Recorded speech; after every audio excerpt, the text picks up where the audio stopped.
Hello everybody and welcome back to another one of my videos. Today I'm going to be talking about these four masks. And there's one thing that unites all these four masks in that they were all free. At least they were free for me because I found them during dives. Now before you ask, yes, I did try and find their owners by advertising the find on the local Cape Town dive WhatsApp groups, but there were no takers. I have found more masks than these four in the past already. But these four at least were still in a good enough, reasonable condition that after a bit of cleaning, I managed to put them back into service. And as all four of them are still available on the market, I thought, might as well review them. Now you may wonder, how does anybody lose a mask underwater? Well, actually it's not that difficult. In Cape Town we do a lot of shore diving, and that means getting in and out over rocks, sometimes with a bit of surge, sometimes a bit of wind, as this video shows. And if you happen to lose a mask just out of pure bad luck or because a wave takes it, if you are not able to immediately jump in after it and find it, chances are it's going to be gone. All of these masks were actually not found right next to a dive site entry or exit point, but rather somewhere on the dive site. In other words, the currents will take it, well, the currents being in this case the surge and the tides, will take it a far distance away, and you may never ever see your mask again. They do tend to get overgrown after a while. As I mentioned, the other ones that I found were not serviceable anymore, bits were missing, or they were simply too encrusted. But these ones, after a bit of cleaning, were perfectly serviceable. The four masks are the Cressi-sub Libery triside, which is a framed full volume mask. As the name implies, it has three sides. It's got a single big lens at the front and two small lenses at the side. Then we have the Saeko-dive, which has the very unimaginative name of M-1102S, which is a frameless mid-size mask, but again with a single lens in the front. Then we have the very similar Reef S-View, which is also a frameless mask, mid-volume, and it has a single lens in the front. And last we have the Reef Inferno, which is a low volume 2-lens mask, and as you can see, this one, unlike all the other ones, is in a opaque silicone rather than the translucent silicone as all the other masks have. So the way I evaluated these masks is by actually taking them for a dive and finding out what they were like underwater. Specifically, how well did they fit me, how easy it was to clear them, how easy it was to equalize, and most importantly of all, of course, how well I could see out of them, how the view was itself. I also look at these masks from a point of view as an underwater photographer. Now I use a camera with a viewfinder, and I find that if you have a clear translucent silicone skirt like this, that stray light can come in from the back and actually reflect off the lens itself, making it a little bit harder to see through your viewfinder.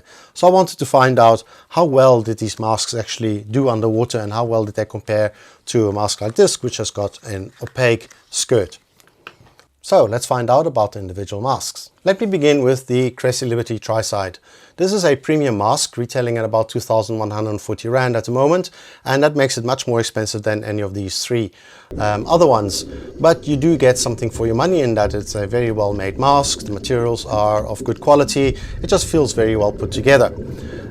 Being a full volume mask means that obviously clearing it won't be as easy as a small mask like this low volume Reef, but I never found it to be much of an issue, especially because I didn't have to clear it much because the fit was really good. I also found that the nose pockets were very good in terms of being able to equalize, so that was actually very pleasant.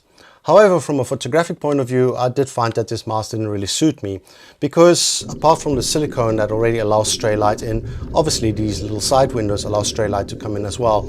And I found that my viewfinder had a lot of reflections on it, and that made it very hard to photograph with. That said, as a photographer, this is the kind of mask that you want to give to your model, because the side windows allow so much light in that you can really see the model's face very well. Being a large mask helps in this case as well, so if you want to get nice photos of your buddy underwater, this is the mask for them to wear. The next mask in this lineup is the Saeko-dive, which, as I mentioned, has that weird name of M-1102S, which is often the case of a mass manufacturer, which as far as I know Saeko is. This mask retails about 780 Rand, so it's substantially cheaper than the Cressi, and the materials are maybe not quite as good, but it still feels like a very decent mask.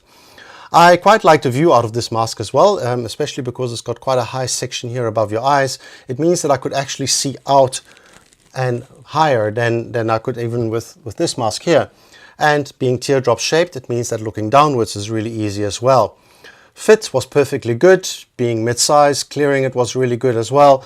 But I did have one serious problem with this mask, in that because of the way the frame is, I found it very difficult to get my gloved fingers around the nose pocket in order to equalize, to the extent that I actually started pushing from the bottom in order to be able to do that.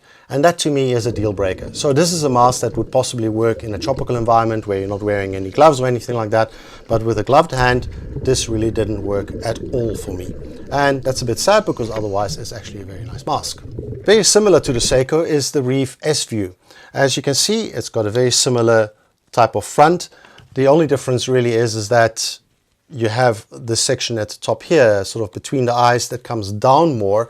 And that actually surprised me, was that because of that dip there, it couldn't see out as well as I could out of this mask. And not that it bothered me, because like I said, I use a mask that looks similar to this one here, where you cannot see at all through the middle. But I did notice it on comparing these two, that this one gave me a better view than that one. Being teardrop shaped, again, you could see really well down really well, so that was not an issue. Fit was perfect. Being mid volume, it actually worked really well as well, because clearing it was relatively easy. And because of the slight difference in the frame, as you can see around the nose pocket, is that it was a lot easier for me to actually put my gloved finger ins and to equalize with them. So this was a really good mask. It's also slightly cheaper than this one here, in that it only costs 660 Rand. So now we're getting to about a third of the price of this big Cressi over here. So this is a really good mask, and it actually comes in both the translucent and as well as in black. These two masks, as you can see, do have the clear silicone skirts, but compared to this one here, because they didn't have that little side window, meant that less stray light came in.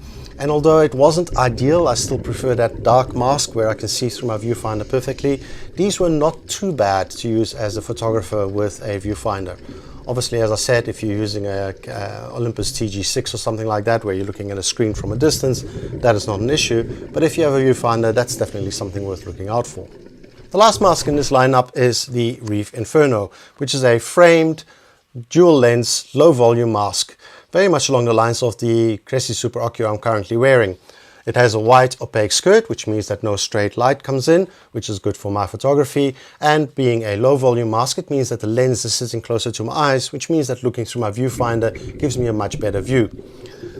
Clearing it, being a low volume mask, is really easy, and having small lenses means that it's easy to pinch your nose for equalization. Yet with having teardrop shape lenses, it means that looking down is also really straightforward and good.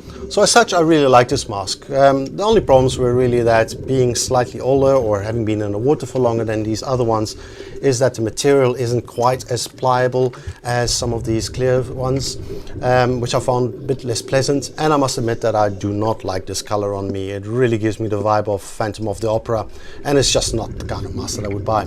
It does come in black as well. As with the other Reef, it costs the same, 660 Rand, so these really are much lower budget masks. Build quality in general is fine. One thing I thought was really interesting is that all of these masks have exactly the same buckle. Absolutely identical, just in different colors. So clearly there is one manufacturer out there that produces these buckles, and all manufacturers, or a lot of manufacturers, use them. So what is my verdict about these masks? Which one would I choose if I had to upgrade my Super Ocu? Well, the first one in line would be this one here, simply because it is the most similar to my Super Ocu. I think the advantage of these inverted teardrop lenses means that I can look down better, which my Super Ocu does not allow for. And I found that it was a decently well-made mask that fitted comfortably well and gave me a very good view through my viewfinder, especially because of the opaque skirt. Secondly in line, I would have chosen this one because I found it really comfortable. Yes, the section between the eyes is not as big as on the Saeko-dive here, but that never really bothered me, given that I'm used to not having any view through the middle anyway. But I just found that this was a really comfortable mask. It's well designed, it was easy to clear, easy to equalize, and overall very well made. Third in line is the Cressi. Although I said that as a photographer I wouldn't choose this mask because of the amount of stray light that comes in, I found it a very comfortable mask to use, and the view outside with these big windows is absolutely superb. It feels as if you're not wearing a mask at all. You just have this vista around you, and that I found really appealing. So I wouldn't use this mask personally if I were to go with photography, but if I were to just be snorkeling on the surface, not necessarily free diving because of the high volume inside, but just snorkeling, that would actually be really pleasant. And as I said, if my buddy were to wear one of these, I think my photos would come out really a lot better. Last in line is the Saeko-dive, and the only reason that I'm really marking it down, although it is very similar to the Reef S-View, is the simple fact that this nose pocket just does not have enough space in order to be able to equalize, and equalizing obviously is a very important part to do as we descend. So not being able to do that with any ease is really annoying. When choosing a mask, in my opinion, price isn't the only thing that should come into consideration. I mean, yes, the ones that I chose that are highest on my list are the cheapest of the masks here, but that is just pure coincidence, because I really looked at these masks from the point of view as how well did they fit me, how comfortable were they, how easy it was to equalize, all of that sort of stuff that I spoke about earlier on. And when you consider that your dive is going to be an hour and a half max, you really want to maximize the enjoyment of that dive, which means that you must be able to see out and enjoy what you are seeing in the best possible way. Do think ahead in terms of, if you don't have a camera yet and you're looking at buying one with a viewfinder especially, that a clear silicone skirt might not be the best idea, and rather go for one that is opaque. But if that's not your major consideration or not what you're planning to do, any of these masks will actually do very well. Well, that's it for me for today. I hope you enjoyed this little review. As always, thank you very much for watching, and I'll see you in the next video. Goodbye.